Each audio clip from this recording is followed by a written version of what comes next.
Music for global change. Creating music that inspires the world. Welcome to the Music for Global Change broadcast.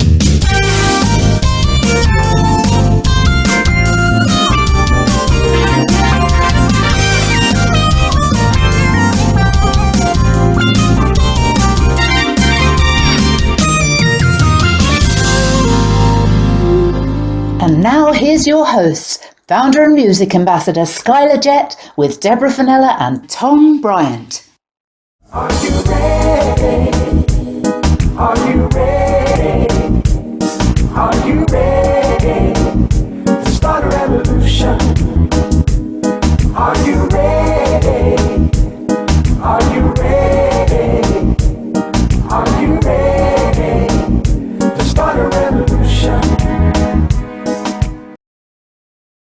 Okay, welcome to the show, Maria Soccor. You are producer, director, actor, and once model. You started modelling at the age of 13. You studied acting at the Children's Matinee Workshop under Gwen Guthrie. In 1992, your senior year, you won first place at the annual National America's Junior Miss Scholarship Pageant.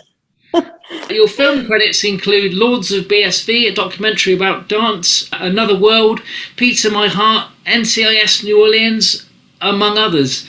So welcome to the show, and please tell us a bit more. Hello, thank you for having me, Tom and Skyler. It's great to be here, and thank you for having this great show. It's interesting. It's so funny that you found that on me. When I was younger, I belonged to a dance company in Newark, New Jersey called Gallman's Newark Dance Theater. And at the time, they were doing a casting for Capezio, and Capezio is a dance brand for dancers. And they were looking for someone outside of the box. That's what they would call it back then. And so I auditioned, and I went, and I was like, oh, they'll never pick me. They can't really figure out where I'm from or who I am, what I do. What is she? And I wound up booking it. So that was my first print ad that I ever booked. And it was great. They were like, it was my first setup to really understand what a shoot was. I thought I would just go, and they said, just, keep your hair clean and come down. So I come with this wild, mane of curly hair. And they look at me like, oh, she has curly hair. So, but it was just a really nice experience. And so that led me into another modeling agency. I was always 5'5", so I was never going to cross over to Europe, but I did cross over to beauty work and other things like that when I was younger, when I was a mere lad. There you go. Was it a problem that you had curly hair? In the beginning it was. I think it really wasn't until the 90s, Skyler, that things opened up for people like us, like me. I think that it was interesting because sometimes let me go back. It really changed a lot now, but in the 90s it was different. You had to fit into some type of a generalization of an idea of a look.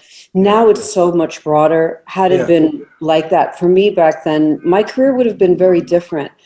But as fashion started changing and beauty work, there was a need for people like us to come in and represent that look that the majority of the world looks like. But it was a problem for them, and I think it was more shocking for them at that time. And, I think during the duration of my career, I always learned that people want to work with the people they feel most comfortable with. That's right. The people they identify with.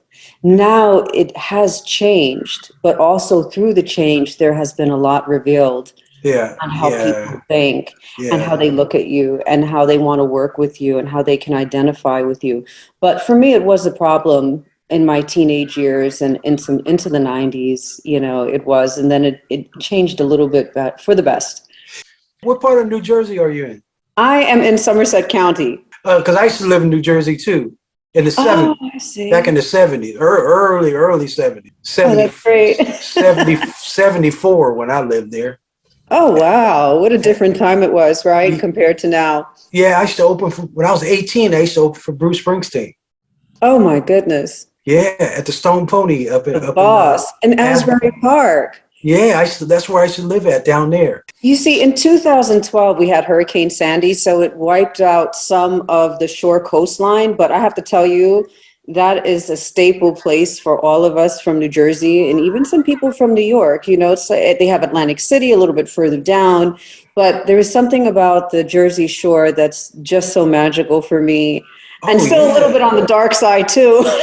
Well, the band I had called Night Shift, we used to play up and down the coast, right? Oh, wow. And because all the people would come down from New York in the summertime, and we could raise the rent on them for like $400 more, you know. Yeah, they did that to me. They did that to me too when I would go down there over the summer, but it was just worth it because, you know, you get a house or you get like some type of a flat and, you know, you can have fun. You can go to the beach and there's so much stuff to do down there, whether you're eating or just having a great time. I get on the rides. Yeah. I don't know if you guys get on rides, but I certainly do. It's really fantastic. Are you Spanish? I'm mixed actually. So it's, you know, I have like, I'm multicultural. So people just never really know what I am, but my mother speaks fluent Spanish and I should be ashamed of myself because I don't speak fluent Spanish. I mean, you look Puerto Rican to me, but that's I do, you know, maybe it's because of the project I'm working on because I'm so mixed. So, right? Yes, definitely. Well, we're going Aren't we all mixed? I was just having this conversation about, you know, when you look at like the with the African diaspora and the Latino, it's like we're all like intermixed in some way. And it's funny because now they have these ancestral things that they do where they're actually testing all of your DNA. And people are finding out that they're so multiracial. It's just a new way of thinking. I think it's a new age. I think, unfortunately, we're always somehow or another put into a slot of black, of white, of you know, and really it's so much broader than that, isn't it? It's just, it is. It's really interesting because I wanted to do my DNA, but I could only imagine what it would be since my family is so complex. Have you guys done that or no? I'm about to tell you a story in just a minute. Yes. Well, the shock to me was 1 month ago. Yeah. I turned on my Facebook on a Saturday morning and I got this message from this young man. And he goes, I've been working on my DNA thing for a few years now, and I believe that you're my dad. Wow. And it turns out that he is, and right. Oh. And it's just way, way cool. He's really a beautiful young man. Now, I'm also mixed as well. You know, my grandmother was Irish and Cherokee Indian. And then my father's father is Ethiopian, and then my grandmother on my mother's side, I believe her people was from Ghana. We're still looking that up, but you know, and but then her father was French and Choctaw Indian from Mississippi. So when you think about people that look like us, there's 8 million of us in the United States, right? And one of us was the president. That's right. That's pretty and cool. Now one of us was the vice president. How about that? She's from my hometown, Oakland, right? Right. So no, love is love. People are going to be attracted to each other, and they don't care about none of that stuff right there, right? But what I want to get to is so your acting thing, yes, right? And your filmmaking. Yes. I sent you a song called "Kicking Back in Brooklyn." I saw it, yes. And I also loved what you did when you know, during the pandemic, you got all these dancers from around the world to, you know, contribute to what you were doing. I thought that was amazing. That was just so beautiful to watch. Well, because, you know, entertainers, we're out of work, right? And I'm going, hey, dancers are out of work too, you know? So I want to dedicate a song to the dancers, right? And you know, people start sending their thing in, but I got the idea from on Oprah Winfrey. She had Pharrell on, and remember that song he had, "Happy"? Yes. Okay. Pharrell. So she had him on the show, and she said, "I want to show you something," and she showed him all these people around the world dancing to "Happy."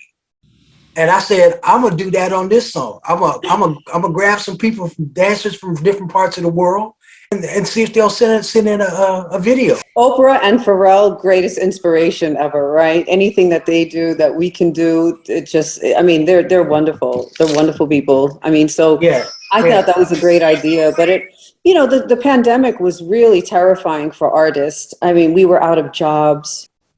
I thought at that time I really wanted to hunker down and start writing. I was actually headed to New Orleans in March of 2020, and I'll never forget it. Wow. And I got the call, and you know, from the sources that I was speaking to at the time, said, Maria, this is really going to be serious. And I said, well, what do I do? You know, I'm on my way to New Orleans. Everything started moving around. And I said, I'm going to have to take this time to hunker down and write. I always think that it's important for us to create. I remember when I first started, when I got into this industry, I always knew that I would be happy in a 1-bedroom in the smallest place to keep things simple, you know, in case there was something I wanted to do, or if I wanted to take off and let's say I wanted to do video art, or let's say I wanted to go travel the world and do a small play somewhere in Bombay, or if I wanted to do a small play somewhere in Ireland, you know, which has a great theater community. I want to be able to do that, right? Yeah. But I remember I did a play, Rosary O'Neill, who's a wonderful American playwright, and the Actors Studio, which is extremely prestigious and an organization I greatly and deeply admire. We actually developed a play online. Wow. You know, through the Actors Studio, you know, which is something I'm so proud of. I felt like I was a part of history. Yeah. And, you know, I've always wanted to be a lifetime member of the Actors Studio. We can't really audition now because of the pandemic. But to be invited in was such an honor for me, because those are my peers that I really revere. Yeah, yeah. You know, that you have the playwright division, the PDU, which is the playwright directors unit, and then you have the lifetime members of the Actors Studio. Currently, Ellen Burstyn is the chair, the president. The artistic director, for those who, that's the real term, but for those who understand, like, you know, it's Ellen Burstyn, right? Al Pacino was a former artistic director. So when you're in that realm of that, that's great. And then as a director, I have my film sisters. I had Film Fatales. You know, the organization came together to say, you know, if you're unemployed, this is what you do. If you need help, this is what you do. And, you know, all of these organizations, you know, the Actors Studio, of course, is a staple and one of the most prestigious organizations for actors. But when you have something, when you talk about social justice, right, we fight for it, but we also have organizations that actually are helping people. Yeah. I mean, to think like a Film Fatales, a New York Women Film and Television, Alliance of Women Directors, these sisters that I'm a part of, actually, we all came together and to help each other out. To work together, to hire each other. I mean, there were other things that I was invited to do during the pandemic, like going into the wards. I was working on several documentaries. So, you know, these organizations are so important to not just acknowledge and support, but when you're a part of them, it's so important that we also help get them some type of funding. That's right. Because when we need help, you know, they're there for us. And that community of artists is tremendous. You got a question, Tom? I just wanted to know your influences. Who was your greatest influences when you were growing up? I've had so many great influences. I have to say a lot of them, they range from my professors to friends. I've always had friends that were so much smarter than I was. It's a difficult question for me because I just can't assign one great personality and not have it measured equally to my 8th grade teacher. Mm-hmm. Yeah. You know, it's just very, very difficult. I mean, there are people that inspire me. You know, we just talked about the Actors Studio. I'm a great admirer of Ellen Burstyn's work. Yeah. I'm a great admirer of Viola Davis and how powerful she is and how she just commands, you know, her presence on film is just like, whoa. I'd love to meet her sometime because my grandmother's name is Viola Davis. Well, let's call her husband Julius Tennant. Oh, wow. Okay. No, I met him actually at the Cap City Black Film Festival, and he's just such a wonderful person. But I got to tell you, you know, when you look at these actresses and then you look at filmmakers like a Julie Taymor, you know, I look at the woman that started Film Fatales, Leah Meyerhoff. I just think that there's just such a broad spectrum of people that have inspired me, actors, organizations. I mean, it's just a very difficult question, Tom. I have to go back to that. Yeah. There are some people that are filmmakers, and then there are people that are actors, but you're both. So you act, and then you're going to tell people what they should do in front of the camera. How's that feel? It's great. And I'll tell you why. Acting is such a wonderful, wonderful profession. Yeah. When I go to set, I can slip into fiction, and I know things are going to already be set up, and I know the performance, I know what I have to do. I slip, and slipping into fiction is beautiful because you leave so much of you and your day behind you. Yeah. And then as a director, it's great because I can talk to the directors as an actor. Yes. And I can tell them, of course we make adjustments because I've worked with such wonderful directors. I think also because I am an actor, I can actually express to them what I'm doing, what I'm looking at. And I take that time. Yeah. I know the value of rehearsal. I know the value of blocking, and I know the value of really just having a good schedule to get what you need. Yeah. Because I think in things like, film and television, it's two different things. Film, we have a lot of time to shape, and TV is so quick. And I also, I do branded content as well. So the branded content has to go very quickly. Right. But I think that, so when I'm in front, I'm fully an actor listening to the director. And when I'm the director, I'm expecting the actors to follow my lead. I think both have, such wonderful qualities and opportunities. And we're all multi-hyphenates, right? Like, you're a musician, you're a talk show host, right? Like you have all of these things. And I think as long as we stay committed, we can do everything really well. Now, going back to my curly hair days, you could only be one or the other. That's right. Both, right? Yeah. So when I go in, if you want me as a director, that's who I am. I come as the director. You want me as that writer, I come in as a writer. You want me as an actor, I come in as the actor that does the other things, right? Like, so that's what it is. But I have to tell you, doing both has been so fulfilling in my life. Yeah, it must be wonderful to go, I got the perfect place. I think this should happen. Mm-hmm. And so you get to create like that. How fun is that to go, no, we're going to go down the street. I know this other place. How does that feel? I have to say, so because I'm new as a director, I've been doing it for the past 10 years, and I see that's pretty new, right? Yeah. Before, I was so limited to what I was given or what I had to work with. But as time started going on, now I'm making the film that I've always wanted to make, which is Freestyle Music, The Legacy. And when you get to a point where you're a director like that, and you can actually work with a great DP that I work with, Sergey Franklin, and my gaffer, who's amazing, Freddie, he's called Filmmaker Fred. He does wonderful things. I'm actually able now to shape a look. Yes. I'm actually able to shape something that I really want to show, like with my signature on it, right? And now I think what's wonderful is that when I can call those shots, whether it's on my own film, on my own terms, because people trust me and they want to work with me, just like I could go to a branded content type of job and say, I write for the spot. They allow me to direct the spot. They allow me to have my input in the casting. I work with an ad agency and we kind of come together and do that. It is wonderful because what it's really showing is that people trust you. They trust your work, right? Yeah. They trust that. They trust your vision, and they're actually letting you do it. Why is that important? Because women in the industry, unfortunately, and I've been a part of that, where I had to be told what to do. Yeah. I had to be told, like, this is what you have and this is it and nothing more. And so with that being said, it is really, I'm so glad to be a part of this time where I could actually call the shots. Yeah, that must be beautiful. Now, you're a writer as well, right? I do write. Yes. Yeah. See, we're doing Music Global Change and I think this could be a documentary because what we're trying to do is start a new genre that's already been there for years and years and years. When you look at Marvin Gaye and John Lennon and Nina Simone and Bob Dylan and Michael Jackson. And what I found out was when an artist does social conscious and they catch on, it's like Imagine or What's Going On, right?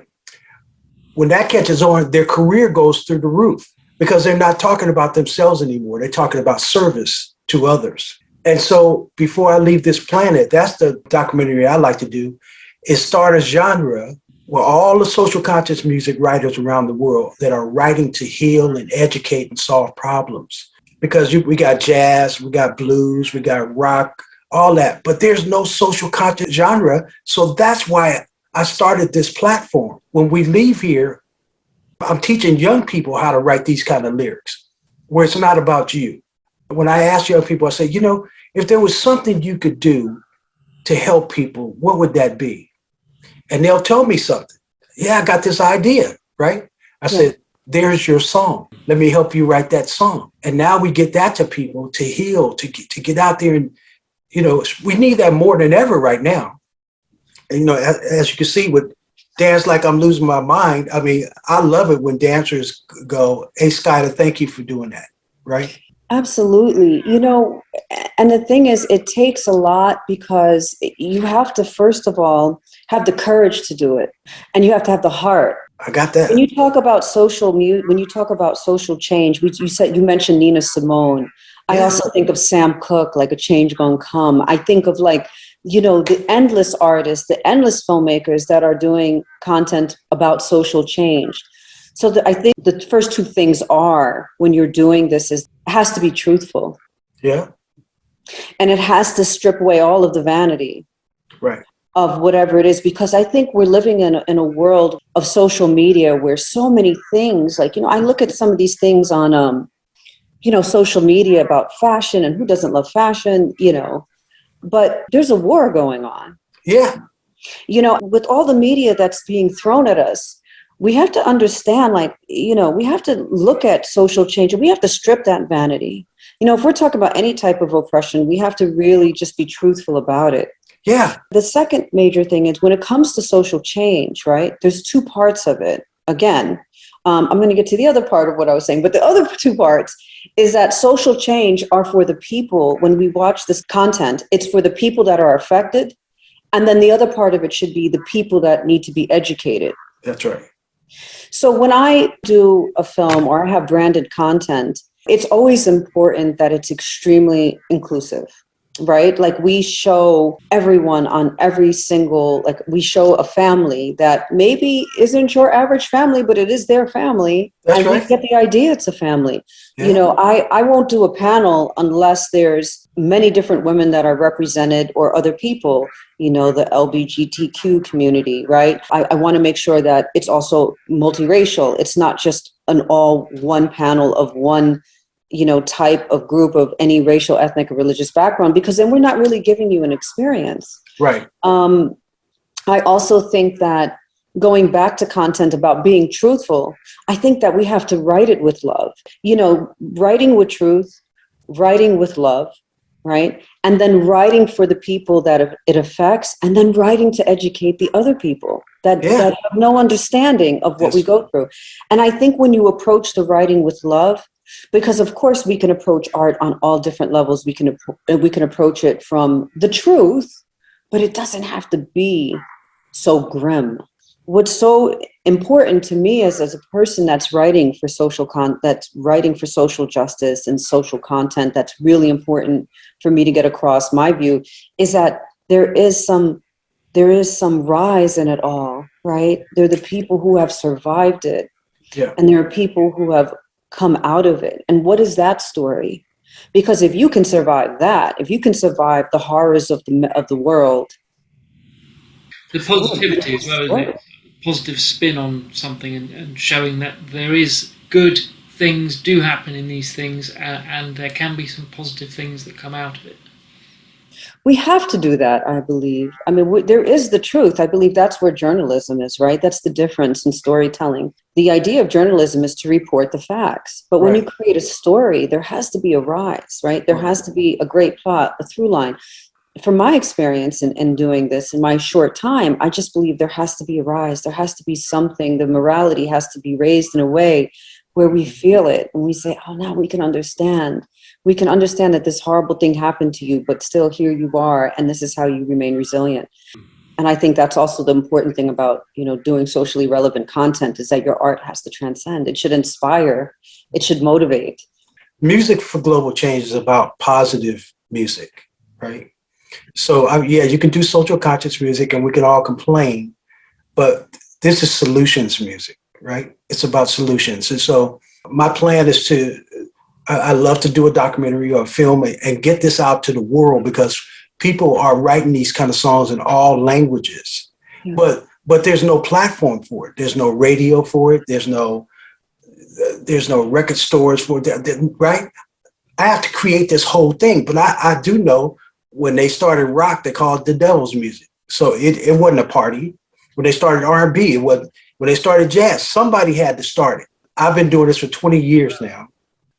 I did a song in 1984, and we gave the money away to all the poor families in Alabama. One of the children in their family would get a college tuition, and that felt so good to me. The song was on the radio simultaneously on every radio station at the same time across the state of Alabama. And the coolest thing was, and we was on TV, so the coolest thing, I'm getting on the plane and I'm flying back to Hollywood where I was living at that time. And I got a standing ovation because these people saw me on TV last night giving this song, the money for this song away to all the poor families in Alabama, right? So I'm going to my seat, which was in the middle of the plane, and I walked by Alex Haley. He's sitting in first class and nobody was sitting by him, right? I went all the way to my seat and they came and got me and sat me by Alex Haley for the rest of the flight. This is the man that did Roots, right? And I mean, you talking about blessing. I did something for them, they did something for me. So that's what I'm saying. When I go out and speak to young people and I say I'm a producer of social conscious music, it's like, it's not exciting, right? Until they see my videos and then they go, Skyler, I want to be involved, right? And that's the most beautiful thing, because like you said, they're willing to take a chance. You know, it's scary. I mean, like, you know, when I'm finished with this, what am I going to do? There's no place for it. So if I can do a documentary, maybe I can get that documentary to all over the world to let singers and songwriters and producers know we have a place now where you can bring your social conscious music. And so my dream, I'll take the money from that, and then I'll start doing festivals around social conscious music. And you know, my festival is going to be so cool. You won't need security, right? Because everybody's coming to hold on to each other. They come to feed each other and dance. You know, I love that concept, because I think when you have a like mind, like you telling me to come on this show was such an honor, because I believe in this socially content type, like socially relevant movement. Yeah. So social content is a part of my fiber. I will do whatever it is for socially relevant content. Yeah. But I'm, you know, you got me thinking, because people who are passionate about it, it starts at home. It starts about you caring for someone. Maybe perhaps if you are that person, that artist that lives in that one bedroom, maybe you do share that meal with someone that's elderly, right? And the world needs that. I would say that we have to start supporting it more to give it a platform that equally gives it its significance, like other platforms that really generate a lot of money. For instance, if I'm doing a documentary on something that's regarding socially relevant content, no, I'm probably not going to make as much money if I did like a narrative that had pieces of the content that's socially relevant in it. But the thing is that you really want to do things and you want to expose things to people to change their mindset, to have them look at a different point of view. And music and film does that. I can't begin to tell you how many documentaries that are shot well and maybe not shot as well, that have actually opened up people's minds and their hearts. Yeah. And I think when you really have that, if that is your mission in life, I know that the people from all walks of life, you know, from that small artist that just did a big project or maybe something not so big, to the person that's on top of the world right now, you know, join you in this movement. You know, that's why I'm here today, because I believe that what you're doing is so important. And for filmmakers like myself, for musicians like yourself, for artists all over, it's very important that we keep pushing it forward. We push that goodness forward. We push the good message forward. I'd love for you to help me with this documentary, because I would love to. I'm in. People are looking for good news. They're tired of bad news. So let's give them some good news. We need a good news channel, because people are doing beautiful things for people every day and they don't get no credit for it. I think deep down inside, people are inherently good. And I believe that if we put more things like that in our media, you know, it would open up our hearts a lot more. You know, I work in Africa and I see people with no shoes on at different parts of the country and homeless people. So what I'm going to do at our Music for Global Change concerts is go, okay, if you bring a pair of shoes, I give you $10 off your ticket. And then we're going to send them to people that don't have shoes. I love that. You know, I belong to an organization called Pajama Program. And, you know, because I grew up in the inner city, I could have easily been one of these kids because I grew up in Orange, New Jersey.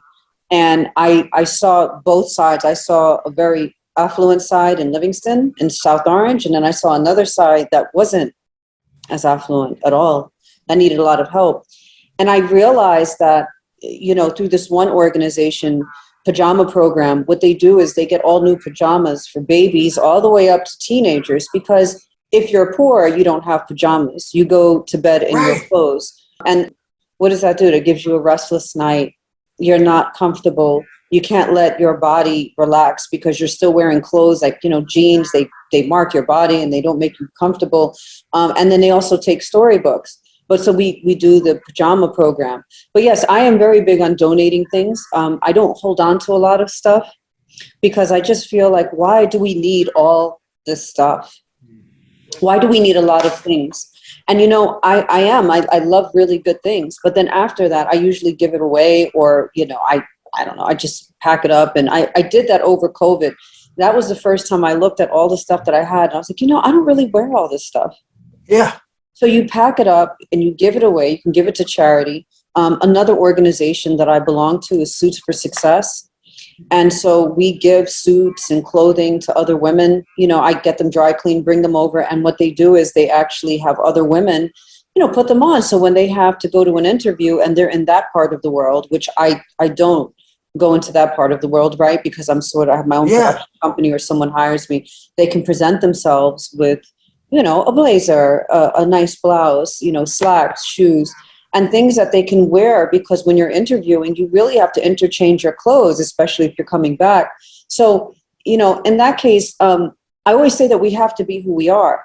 Yeah. You know, but we also have to share. I always believe we should share our wealth. I believe we should share our talents. I love mentoring young people. And another thing I'm very proud of is on my sets, and this is also through the help with, you know, my DP, Sergey Franklin, because I belong to a lot of women organizations. I have women DPs on my set. I have women ACs on my set. You know, my first AD is a woman. My trainee first AD is a woman. And I also train a lot of people in the inner cities through another company called Educate the Block, where I used to be the director of media.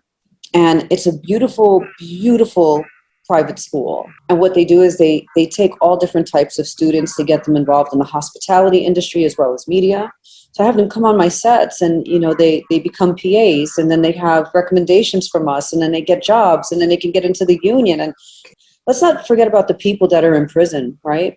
Because they have it very difficult. Like, they can't even get jobs, because if you have a record, it's very, very difficult to get a job if you've ever been incarcerated for anything. Yeah. But what we do is we show them how to be their own entrepreneurs. That's right. So under the leadership of Alicia Nightingale, they started doing, they had T-shirt companies. They did food trucks. Yeah. There's, in New Jersey, there's about 800 festivals throughout the year and carnivals. Wow. Yeah. So if you have a food truck and you have the license to do so, it doesn't matter if you were incarcerated or not. You know, you have the health department clear you. You have X, Y, and Z, right? You work out of a commercial kitchen. It doesn't matter. And you have the ability to get back into the workforce. So I think we need to think about that. We need to think about our society, not just the people, but also those who have made mistakes, right? Those who have been incarcerated. She gave me the opportunity to go into a jail. And through the media company, I worked with artists, you know, and the students. And I have to tell you, they were some of the greatest students I've ever had. They would write poetry. You know, we started off by doing some haiku poetry poems. I'm going to send them to you. It was incredible. Yeah. I would have them watch films that were positive. I would let them listen to Sam Cooke. I would open with a song. Yeah. And I want you guys to meditate. there's things that we can do to rehabilitate people in the heart. I look at all these things we can do for each other that don't cost nothing, right? Is it like my grandmother said, don't cost nothing to be nice, right? So there's so many things we could do for each other, especially in the music industry. So as you can see, I've written for the homeless. I've written for women's empowerment. I've written for the environment, you know what I mean? And like I said, for dancers and just so many things I write for. Because what I do is I look at the subject and go, you know, there's a lot of people talking about this, but they haven't summed it up in a song. So I go sum them up in songs and then try to get it to that audience, right? You see where my heart is at, and it's to use music as a tool to educate, solve problems, and heal, right? So I'm glad you mentioned that. On my film, my music supervisor, who I'm so happy to have on board, is Jason Rothberg. And he's had extensive experience in the music industry. And what he did was he started something called the Sync Report. And what he does is he brings independent filmmakers with great musicians like yourself. And the musicians want to do social change. They want to get involved, or like films that just are really positive, you know, things that where they want to work with the filmmakers so they can get a song out there. Now, who would think that, you know, musicians would want to work with indie filmmakers? Yeah, most definitely. And he puts them together. And what Jason did for me was I had this amazing experience where I was looking for a trailer for Tilly. Now, Tilly's another documentary I'm doing about Tilly Bing Bryant, who was involved in lunch counter sit-ins when she was younger. And she's from Virginia, but she was so light-skinned that she could pass, you know, for possibly Caucasian. So she, you know, do these lunch counter sit-ins. So I wanted something that was like really down home, that was honest, that was like church stomping, that was like, you could hear it, like it was a little bit dirtier, you know, it didn't have to be remixed and, you know, that kind of thing. And he put me together with this wonderful group of musicians, you know, this woman, Bessie Mink, put together all these people, and Megan sang this song. I mean, it was just like, and this was all throughout the world. And then there was somebody in Europe that actually played the organ in Europe. Yeah. So they put all this together. And then, you know, when you talk about the movement, you know, we all need credits, right, to just kind of build our career. I remember when I started working, I was like, this is such a catch-22. How do I become, you know, how do I even get there? You know, and eventually the path forms itself. When you have something to offer the industry, it will come for you. Yeah. And when they did that particular situation unfolded for the movie Tilly through, you know, Bessie and Megan singing and this other great artist, and I said to myself, there's so many possibilities here because of what we're doing even today, because we're connecting everyone around the world. That's right. Just on this broadcast that you're doing, which is so cool. You know, and so I think that when we start talking about what's out there around the world, this is such an important movement. You know, just like the movement of soul, the soul movement, the funk movement, you know, the Latin movement. I think all of it is just so important. And as it keeps pushing forward for people like you doing these type of broadcasts and being a musician, understanding the industry, mentoring, giving back, all of that, it's going to push it forward and make the content, you know, that number one content that people are looking for. I mean, let me tell you, I was just looking the other day, I was watching the West Side Story. And when I watched the movie, that and the Heights, I mean, these movies are so important socially because there's, you know, Hispanic people are actually seeing themselves on the screen. Right. You know, but I saw it the other day, I played it twice, played it 3 times. I'm like, it's shot so beautifully, you know, and people now that content is pushing forward, like little by little by little, you know, we're starting to remember the past 2 centuries of what America went through. In my case, in your case, like, you know, globally, what has the world gone through? We have all of these great options with media now to capture, you know, these last bit of stories, what has been happening in the world, to document them, to write about them, to photograph them, to make music about them, you know, and preserving the art. You know, people don't realize to preserve a film, just because you have it digitally doesn't mean that it's always going to be preserved. You have to constantly keep preserving it, right? And we have to do that with the music, with the culture, with everything. Yeah, Tom, do you have another question? Well, just next projects for you, really? I know briefly you mentioned earlier the legacy documentary or film that you're doing. What else have you got in the pipeline? So the freestyle documentary we're still in production for. It's called Freestyle Music: The Legacy, and it's about the Latin hip hop movement that started in the U.S. from Spanish Harlem and the Bronx. Not to be confused with hip hop as in rap. Latin hip hop and freestyle music, it actually started with many artists that were from the Bronx and Spanish Harlem, one of them being Sapphire, who was on the front of Spin magazine in the 80s. And, you know, she made such a great breakthrough being the first Latina on the front of Spin magazine, which was incredible, all the way till now. And you know, the Miami and Chicago, and it's been very big, and also, you know, Europe and in Japan. So I'm working on that project. I want to say, like, that is the one project that I really get to work with the artist. You know, that's so important for me, Tom, because I get to hear their stories. And as a documentarian, I really get to build such a wonderful relationship with them all. And there are struggles, but, you know, the thing is, like, who am I? I remain humble. They don't know me. I'm coming and say, hey, I want to do a story about this. Yeah. So doing that particular story, it's great for me because I get to light it in a certain way. I get to make them look the way they should and give them the credit that they should, because their music was #1 all throughout New York, you know, for so many years. I'm like, why didn't they get Grammys? Why didn't they look at this? And this great group of people. Madonna stems from freestyle music, believe it or not, in Latin hip hop. So she's worked with a lot of the artists, even opened for some of the artists, and some of the artists opened for her. Yeah. And then, of course, there's Tilly, the other documentary that I'm doing on Tilly being Bryant.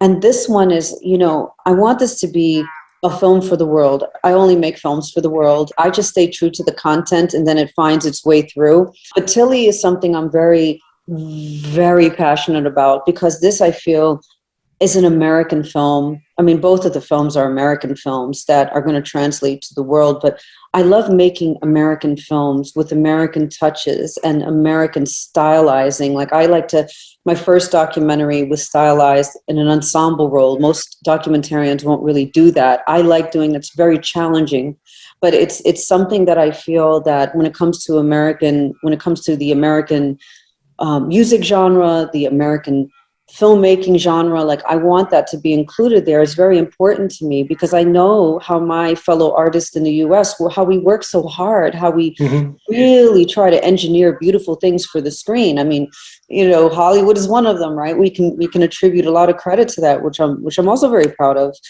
So I'm working on that. And then now on the acting side, I was in a play last year from a writer named Brian Wiggins, who's one of the most wonderful people I've ever met, super talented, wrote this play called The Mannequin Diaries. And The Mannequin Diaries is actually directed by another great American treasure. Her name is Trezana Beverly, Tony Award winner. She taught at Juilliard. It's been wonderful to work with her. The cast members are amazing. So it's a new play that's being developed. And you know, Rosalie O'Neill's play, you know, The Reluctant Vampire, that I'm a part of. It was directed by other actor studio member Robin Lane. So while doing that, I have a very, very tight schedule that allots my time for the acting and the directing, but it's managed really well, but it's really all that I do. Yeah. Yeah. It's my love. It's my work. It's my vacation. Yeah. It's my work. It's my play. It's my, you know, it's my love. It's my greatest heartbreak. All of the work is just all of those things to me. Well, listen, we can't thank you enough for taking the time to come on our show. Oh, thank you. Thank you guys for having me here, and for having a platform to talk about how socially relevant content is so important, and how your music is so important, and how all of us should collaborate and help each other, build each other, and really just start looking at the younger people as the next wave and giving a little bit of ourselves to them, so that, you know, they can carry on the torch and, do great work throughout the world. Let's bring them all in. And you know, we got to give a shout out to Richard. Okay. Richard Barnett, thank you for always bringing great people together, because he brought us together this way. And, you know, I love bringing on, like, when it comes to music, like James Mano does my music for all of my films. We come together and we do something great with great intentions to tell great stories, make great music. I mean, it really does have an impact on the world. I believe it. So thank you for that. And this is great. I want you guys after the show, whoever got to the end of the show, to please get on the internet and find out a little bit more about some of the artists you love or artists that you are intrigued by. You know, let's look up each other's work. Let's become familiar with people that we want to identify with.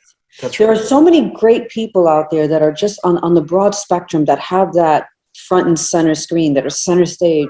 I just think we need to understand what other people are doing, big or small, right? There's nothing really small, but on the scale of things, we want to know who has the like-minded thinking that we do. Because I'm so motivated to hire people that really have, you know, not only a high skill set, but also who are good in here and who share the same ideas that I do, who want to complete a project because it's positive and because we have a mission to do good work and to do positive work. And if we have that, and we can exude that, you know, and we connect with the right people, we start Xing out all of the problems that are within the studio systems, or that are, you know, this hierarchy of who we deal with and how we deal with. Like, I run my set very relaxed. I believe that as filmmakers, as those of us in music, those of us who are working in the arts, we have to protect families. Yeah. And oftentimes I came from a world, you know, where they said, well, oh, first thing is, do you have children? Well, no, sir, I don't. Well, now it's like, I ask, do you have children? Yes, I do. When you come work for me, are they going to be taken care of during the day? Are they going to have someone? No, they're going to stay with their mother. Or I have to put them in childcare. Well, we should be paying for that as producers. You know, we should be keeping the family together. I really strongly believe as artists, if we're going to do something positive, I mean, what's more inspiring than being with the people that you love? You know, we have to think of it like in a better realm. So I hope people will do that after they watch the show. They'll learn more about artists. They'll think about the next time, for those who can, who are hiring someone, hey, are your children okay? Is your husband or wife, or he, she, they, them, are they okay? You know, do they understand when you come work for us and we do a project, like, we got you and you got us, like that kind of, I want that message to be out there. I love that you left us with that. Namaste, my sister. Namaste. Namaste. Bless you. So great. Thank you. It was so great being a part of this. This is so much fun to talk to you both, and thank you for having me on. Music can save the world. Music can save the world. If we all get together, music can save the world. Yeah. Music can save the world. Music can save the world. If we all come together, music can save the world. There's an urgency facing our humanity.